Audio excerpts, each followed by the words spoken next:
Selamat datang kembali. Kalau di pembahasan kita sebelumnya, kita sudah bongkar soal jenis-jenis pengetahuan faktual, konseptual, dan kawan-kawannya. Itu kan soal apa yang ada di dalam kepala kita. Betul, itu baru soal bahan-bahannya. Hari ini kita mau bahas bagian yang lebih seru, resepnya. Bukan lagi soal apa yang Anda tahu, tapi apa yang bisa Anda lakukan dengan pengetahuan itu. Kita akan membedah proses berpikirnya. Tepat sekali. Misi kita hari ini adalah memetakan jenjang kemampuan berpikir dari yang paling dasar sampai yang paling canggih, pakai kerangka taksonomi Bloom yang sudah diperbarui. Anggap saja ini peta dari seorang pemula yang baru bisa menghafal resep sampai jadi chef yang bisa menciptakan menu baru. Nah, itu dia analogi yang pas. Ini bukan teori usang, tapi alat bantu buat kita sadar, oh saat ini otak saya lagi kerja di level mana ya? Mari kita mulai pendakiannya, oke? Kita mulai dari anak tangga pertama. Fondasi dari segalanya. Mengingat atau remember. Kedengarannya sepele ya, cuma ingat-ingat doang.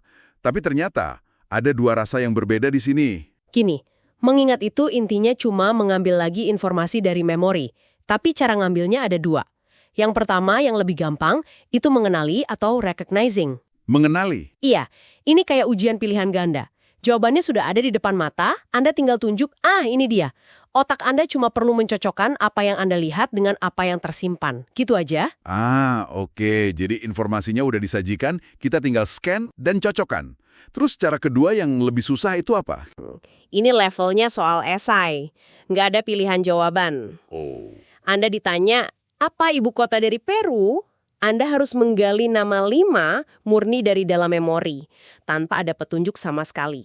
Makanya ini terasa lebih berat. Jelas. Satunya mencocokkan, satunya lagi menggali dari nol. Oke, fondasi sudah kuat. Tapi kan kita nggak mau cuma jadi gudang fakta. Kita mau paham. Ini membawa kita ke level berikutnya. Memahami, understand. Nah ini kayaknya area yang luas banget. Luas sekali. Malah ini kategori paling gemuk dalam kerangka kerja ini. Karena paham itu bukan satu hal, tapi sebuah spektrum. Sumber kita ini memecahnya jadi 7 proses yang berbeda. 7. Wow. Oke, tantangan diterima. Gimana cara kita mengelompokkannya biar gampang diingat? Kita bisa bagi jadi 3 geng lah ya, biar seru. Geng pertama itu geng penerjemah. Geng penerjemah. Isinya 3 hal.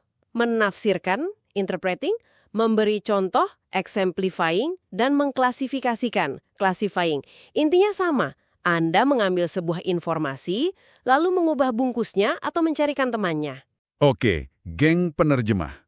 Coba kasih contoh biar kebayang. Gini, menafsirkan itu saat Anda baca artikel berita yang bahasanya rumit, terus Anda ceritain lagi ke teman pakai bahasa yang lebih santai.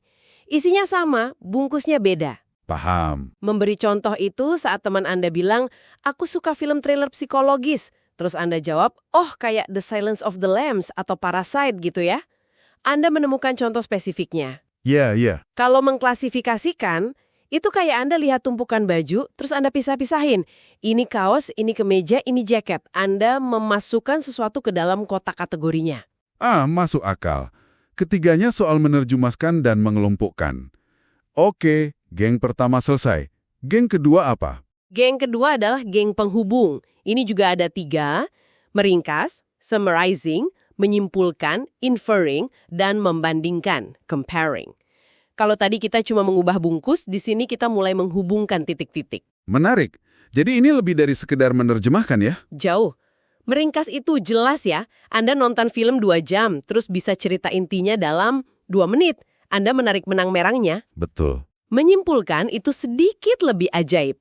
Anda melihat potongan-potongan informasi, lalu menarik kesimpulan yang nggak tertulis secara eksplisit. Maksudnya? Kayak Anda lihat teman Anda yang biasanya ceria, hari ini diam saja, dan nggak selera makan, Anda menyimpulkan, wah dia lagi ada masalah nih. Padahal dia nggak bilang apa-apa. Betul. Kita melakukan itu setiap hari. Terus yang terakhir di geng ini, membandingkan. Dan perbedaan. Misalnya membandingkan 2 smartphone sebelum membeli. Apa untungnya yang satu, apa ruginya yang lain. Anda sedang aktif menghubungkan fitur-fitur dari keduanya. Nah, itu semua geng penghubung. Tunggu dulu, tadi kan katanya ada 7. Berarti masih ada 1 yang sendirian, nggak punya geng. Tepat. Dan ini adalah puncak dari pemahaman, yaitu menjelaskan atau explaining. Ini bukan lagi cuma menerjemahkan atau menghubungkan, tapi membangun sebuah model sebab akibat. Anda bisa menjawab pertanyaan kenapa. Misalnya, bukan cuma tahu apa yang terjadi di Perang Diponegoro, tapi bisa menjelaskan kenapa perang itu bisa meletus. Apa saja pemicu ekonomi, politik, dan sosialnya. Wow, oke. Ini benar-benar mengubah cara saya melihat kata paham. Ternyata paham itu bukan tombol on-off, ada levelnya. Dari yang cuma bisa cerita ulang pakai bahasa sendiri, sampai bisa menjelaskan kenapa sesuatu terjadi. Persis. Ini seperti diagnostik ya. Kita jadi bisa tahu pemahaman kita sebenarnya baru sampai mana. Dan kesadaran itu kuncinya. Baik, setelah kita bisa mengingat dan memahami, langkah selanjutnya kan pasti menggunakannya. Ini membawa kita ke tingkat mengaplikasikan, apply. Gimana kerangka ini membedahnya? Mengaplikasikan itu soal memakai sebuah prosedur di situasi tertentu. Di sini ada perbedaan penting yang sering kita lewatkan. Ada 2 level aplikasi. Yang pertama adalah melaksanakan atau executing. Melaksanakan. Ini kedengarannya kayak robot ya, sesuatu yang rutin. Tepat sekali. Melaksanakan itu ibaratnya Anda menyetir mobil di rute dari rumah ke kantor yang sudah Anda hafal di luar kepala. Anda tahu persis kapan harus belok, di mana harus pelan.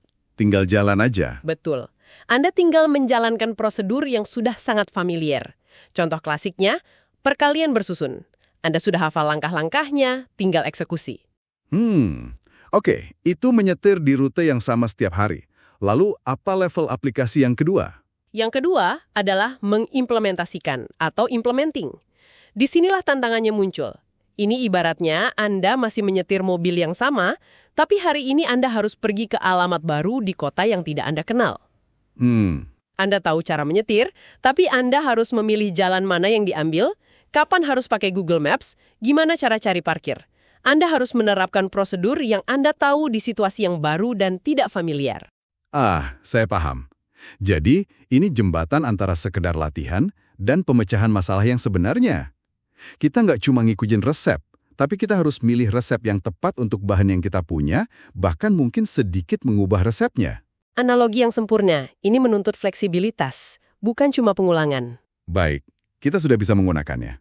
Sekarang kita naik lagi ke level yang lebih intelektual. Menganalisis. Analyze. Ini rasanya seperti kita jadi detektif atau mekanik, membongkar sesuatu untuk lihat isinya. Persis seperti itu.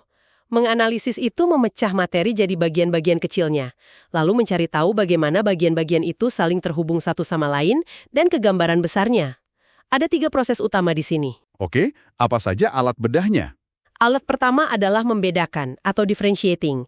Ini skill paling fundamental di era informasi, kemampuan memisahkan mana yang penting dan mana yang cuma sampah. Sinyal dan kebisingan ya? Betul.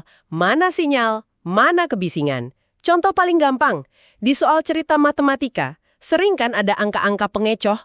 Kemampuan untuk mencoret angka yang nggak relevan dan fokus pada yang dibutuhkan, itulah proses membedakan. Wah, ini kan skill anti-hoax yang paling dasar ya. Membedakan mana fakta, mana opini, mana yang cuma buat manas-manasin. Oke, setelah dipisahkan, lalu diapakan? Alat kedua adalah mengorganisasi atau organizing. Setelah Anda punya potongan-potongan yang penting, sekarang Anda harus menyusunnya jadi sebuah struktur yang masuk akal. Dirangkai lagi. Iya. Ibaratnya Anda punya banyak kepingin puzzle, sekarang Anda coba rangkai. Misalnya, seorang pengacara menyusun semua bukti dan kesaksian menjadi sebuah alur argumen yang koheren di pengadilan. Dia sedang mengorganisasi. Dan yang ketiga, ini sepertinya yang paling canggih ya? Betul. Alat ketiga adalah mengatribusikan atau attributing. Ini adalah proses dekonstruksi. Anda melihat sebuah karya atau argumen, lalu mencoba membaca apa yang ada di baliknya. Oh. Apa sudut pandang penulisnya? Apa biasnya? Apa agendanya? Ini seperti saat Anda nonton review produk di YouTube, Anda nggak cuma dengar spesifikasinya, tapi Anda juga bertanya dalam hati, ini reviewernya dibayar nggak ya? Dia emang suka merek ini atau ada udang di balik batu? Nah, proses itu adalah atribusi. Oke. Kita sudah bisa membongkar dan memeriksa mesinnya. Sekarang, kita sampai di puncak taksonomi Bloom yang lama, yaitu mengevaluasi, evaluate. Apa artinya ini di kerangka yang baru? Mengevaluasi itu intinya membuat penilaian pakai kriteria atau standar. Tapi yang sering bikin bingung, ternyata ada 2 jenis evaluasi. Yang pertama namanya memeriksa atau checking. Memeriksa? Kayak ngecek ulang PR gitu. Mirip, tapi fokusnya spesifik pada konsistensi internal. Anda melihat sebuah argumen atau produk, lalu Anda cek, apakah ada yang aneh di dalamnya? Apakah kesimpulannya nyambung dengan datanya? Ada lompatan logika nggak? Oke. Misalnya Anda baca laporan dari tim Anda. Sebelum menilai laporannya bagus atau jelek, Anda cek dulu, angka di halaman 1 sama halaman 5 kok beda? Ini nggak konsisten. Itu proses memeriksa. Oke, jadi ini soal mencari cacat atau error di dalam sistem itu sendiri. Terus, pasangannya apa? Pasangannya adalah mengkritik atau critiquing. Nah, kalau ini, penilaiannya berdasarkan kriteria eksternal. Dari luar ya? Betul.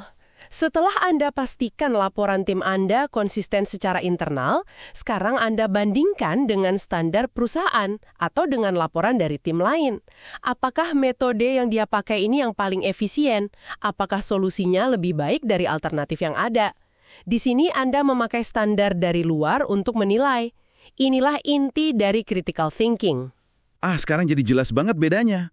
Memeriksa itu melihat ke dalam, mengkritik itu membandingkan dengan yang di luar. Tapi, disinilah bagian yang paling mengejutkan dari kerangka yang baru ini. Mengevaluasi ternyata bukan puncaknya. Bukan. Ada satu anak tangga lagi di atasnya. Benar. Dan ini perubahan yang fundamental. Puncak tertinggi dari proses berpikir adalah mencipta atau create.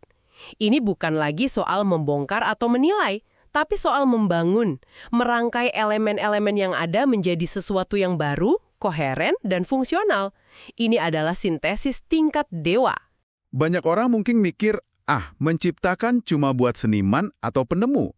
Apakah kerangka ini melihatnya seperti itu? Sama sekali tidak. Ini yang penting. Seorang manajer yang merancang sistem alur kerja baru di kantornya, itu sedang mencipta. Oke. Seorang guru yang merancang kurikulum baru, itu sedang mencipta. Seorang programmer yang menulis kode untuk aplikasi baru, itu sedang mencipta. Ini adalah proses universal. Oke, jadi setelah kita bisa menganalisis dan mengevaluasi, kita diharapkan bisa membangun sesuatu yang baru. Gimana prosesnya dipecah? Ada 3 fase alami. Fase pertama adalah menghasilkan atau generating. Anggap saja ini fase brainstorming yang terstruktur atau berhipotesis. Oke. Anda dihadapkan pada sebuah masalah, lalu Anda memunculkan berbagai kemungkinan solusi atau ide. Gimana kalau kita coba cara A, atau cara B, atau gabungan A dan C? Fase curah gagasan. Setelah idenya banyak, lalu apa? Masuk fase kedua, merencanakan atau planning. Dari sekian banyak ide tadi, Anda pilih 1 atau 2 yang paling menjanjikan, lalu Anda buat cetak birunya. Anda rancang langkah-langkahnya secara detail. Jadi blueprint-nya? Betul.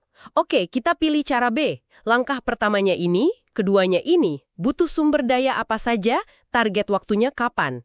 Ini adalah fase arsitekturnya. Dan puncaknya sudah pasti. Puncaknya adalah memproduksi atau producing. Ini adalah fase eksekusinya.